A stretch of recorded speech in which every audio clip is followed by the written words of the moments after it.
нийслэлийн төвшөнд үйл ажиллагаа явуулдаг холбогдох мэргэжлийн байгууллагаас бүрдсэн комист 500 тонн махыг устгуулах албан шаардлага өргүүлсэн гэдэг. Устгалын комисс энэ шийдвэрийг биелүүлэх ёстой. Мах түүнтэй холбоотой асуудал бол орхигдоогүй явж байгаа. Хүний эрүүл мэнд аюулгүй байдал тохирол учруулах хэмжээний үйл байна уугүй гэдгийг шалгаж тогтоодог хуулийн хугацаатай. Тэгээд олон хүчин зүйлүүдээс нөлөөлж байгаа асуудлууд цаг хугацаа шаардсан асуудлууд байсан учраас ингээд шийдвэрлэгдээд эцэслэгдээд явж байгаа. Махны устгалын асуудал бол талд явахгүй.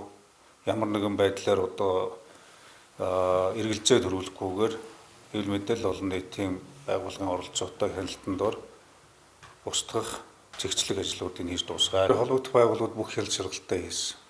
Зах зээлд ямар нэгэн байдлаар нийлүүлэгдээгүй гэдгийг тогтоогдсон.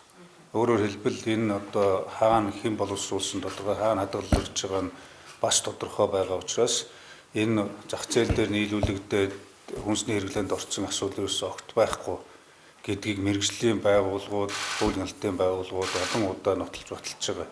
Тийм учраас энэ дээр ямар нэг эргэлзээ байхгүй. Харин цаашдаа экспортод гадагч вэ, дотоод хэрэглэгдэгч вэ, олон улсын шаардлагад нийцсэн үйлдвэр үйлчилгээний байгууллагууд хүнсний бүтээгдэхүүний үйлдвэрлэлийг эрхэлдэг байх шаардлагыг тавьж тэр стандартын дагуу мөрдүүлэх ажил бол хүнс хөдөө аж ахуйн яам мэргэжлийн хяналтын газар дээр ингээд үргэлжлээд хийгдээд явна.